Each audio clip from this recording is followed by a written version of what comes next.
इस बीच बड़ी खबर रांची से आ रही है। हेमंत कैबिनेट का हो सकता है विस्तार। एक सप्ताह के भीतर कैबिनेट का विस्तार संभव है। विधानसभा सत्र से पहले कैबिनेट विस्तार होने की उम्मीद जताई जा रही है। मंत्रिमंडल के साथ सदन जाएंगे सीएम हेमंत सोरेन। कांग्रेस आला कमान ने भी अभी तक गुहार नहीं लगाई है। वही मंत्री पद के लिए विधायकों का दिल्ली आना और जाना शुरू हो गया है। और बड़ी और अहम जानकारी बता दें आपको, झारखंड में नई सरकार के मुख्यमंत्री हेमंत सोरेन शपथ ले चुके हैं और उन्होंने अपनी पहली कैबिनेट में ही 9 से 12 दिसंबर तक का विधानसभा का विशेष सत्र भी बुलाने का फैसला लिया है। लेकिन इस बीच अब सबसे बड़ी जो बात है वह कैबिनेट विस्तार कब होगा, इसको लेकर जो चर्चा है वह काफी तेजी से हो रही है। लेकिन कब होगा यह अभी इसका तारीख तय नहीं हुआ है। और इसका पर ज्यादा जानकारी के लिए हमारे साथ हमारे संवाददाता सूरज फोन लाइन पर जुड़े हुए हैं। सूरज, जैसा कि आपने पहले भी बताया कि कैबिनेट विस्तार संभव है, लेकिन कब होगा इसको लेकर क्या कुछ जानकारी मिल रही है? और जिस तरह से देखा जा रहा है कि कैबिनेट विस्तार कब होगा इसको लेकर लगातार कयास लगाए जा रहे हैं और इसी को लेकर कई नेता भी है वो भी काफी कुछ तरह के बयान देते हैं। लेकिन क्या लगता है कि इस बार किस तरह का फॉर्मूला सेट करेंगे हेमंत सोरेन? देखिए, हेमंत पार्ट 2 के कैबिनेट के विस्तार एक हफ्ते के भीतर कहा जा रहा है कि हो जाएगा, क्योंकि मुख्यमंत्री जब 9 तारीख को विधानसभा में विश्वास मत हासिल करेंगे तो उससे पहले कैबिनेट का विस्तार तय माना जा रहा है। लेकिन चेहरे कौन होंगे, कौन विधायक को मंत्री बनाया जाएगा, ये अभी स्पष्ट नहीं है। लेकिन हाँ, कुछ ऐसे चेहरे हैं जिन्हें पुराने चेहरे को रिप्लेस करके नए चेहरे को लाए जाएंगे। झारखंड मुक्ति मोर्चा के जो पुराने चेहरे हैं उन्हें भी कैबिनेट में शामिल किया जाएगा। और इस बार कांग्रेस कोटे से ऐसे कई नए चेहरे का नाम सामने आ रहा है, चाहे वो प्रदीप यादव की बात कर लें, अनूप सिंह की बात कर लें या अन्य मंत्रियों के अन्य विधायकों की बात कर लें। तो इसमें कहा यह जा रहा है कि जो पुराने चेहरे हैं उन्हें इस बार मौका नहीं मिलेगा। जहां तक राजद की बात है तो राजद का भी इस बार परफॉर्मेंस काफी अच्छा रहा है। नैना, राजद पहले 1 सीट पे थी लेकिन अब इस बार चुनाव में 4 सीट राजद ने लाया है। तो देवघर से जो विधायक है, जो जिन्हें विधायक दल का नेता बनाया गया सुरेश पासवान, उन्हें कैबिनेट में जगह मिल सकता है। तो इस तरह की जो कंफ्यूजन है ये अभी बरकरार है। अब ये देखना कि जो आला कमान है किन किन नामों पर वो मुहर लगाते हैं उसी का इंतजार है। और कहीं ना कहीं जैसे हमने आपको बताया कि एक सप्ताह के भीतर कैबिनेट का विस्तार तय माना जा रहा है। हाँ सूरज, लेकिन जिस तरह से 9 से 12 दिसंबर तक विधानसभा का विशेष सत्र बुलाया गया है और इसे देखते हुए अगले सप्ताह मंत्रिमंडल के विस्तार की उम्मीद जताई जा रही है। और ऐसे में क्या लगता है कि वो कौन कौन से नए चेहरे होंगे जिन्हें मुख्यमंत्री पद के लिए चुना जा सकता है? देखिए, मंत्री पद में ऐसे कई चेहरे हैं जो रेस में हैं, जैसे हमने आपको बताया। अगर संथाल परिक्रमा की अगर हम बात करें तो संथाल परिक्रमा में अगर हम बात करें तो लुइस मरांडी का नाम सबसे पहले आ रहा है।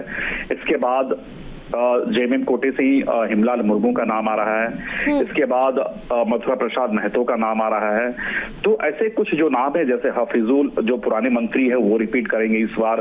तो ऐसे कुछ चेहरे हैं जो अल्पसंख्यक कोटे के भी हैं, जो जनरल कैटेगरी के हैं, जो संथाल के जो आदिवासी बहुल क्षेत्र से है उस क्षेत्र से भी है। कोल्हान से अगर हम बात करें तो 2 नाम सबसे सामने वो भी आ रहे हैं जो सिटिंग मिनिस्टर रह चुके हैं, जो पहले की सरकार में रह चुके हैं, चाहे वो दीपक बिरुआ की बात कर ले, रामदास सोरेन की बात कर ले, इनका नाम तय माना जा रहा है। कांग्रेस कोटे से इस बार प्रदीप यादव को मौका मिल सकता है। दीपिका पांडे, उनका भी नाम चर्चा पे है। अनूप सिंह का नाम चर्चा पे है। नमन विक्सल कोनगाड़ी रेस में है। तो ऐसे कई कांग्रेस कोटे से जो दावेदार हैं वो भी नाम सामने आ रहा है, चाहे वो राधा कृष्ण किशोर की बात कर ले।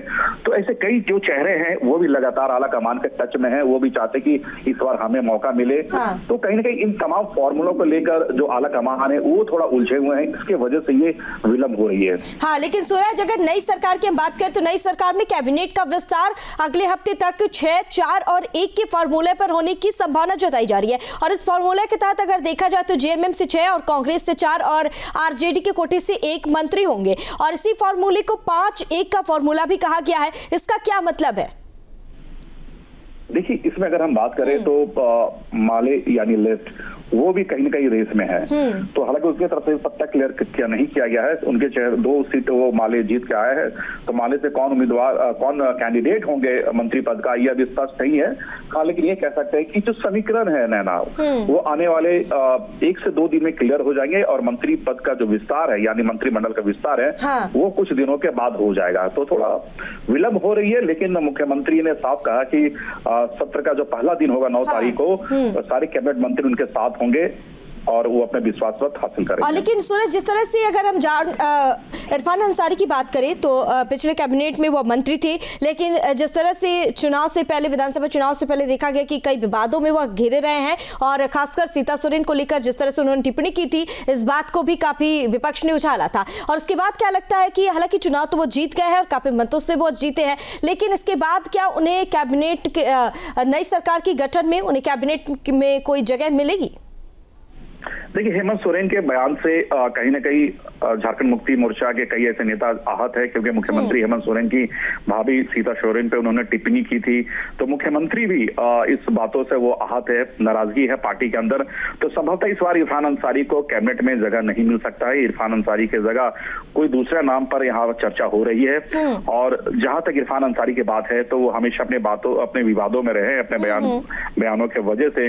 तो इस बार कहीं ना कहीं इरफान अंसारी का पत्ता कट सकता है। इरफान अंसारी की जगह कोई नया चेहरा को मंत्रिमंडल में शामिल किया जा सकता है। ठीक है, अब ऐसे भी देखना होगा कि आगे क्या कुछ होता है और मंत्रिमंडल का जो विस्तार है कितना जल्द होता है। ठीक है, आगे भी आपसे तमाम जानकारी साझा करेंगे। सूरज, बने रहिए हमारे साथ।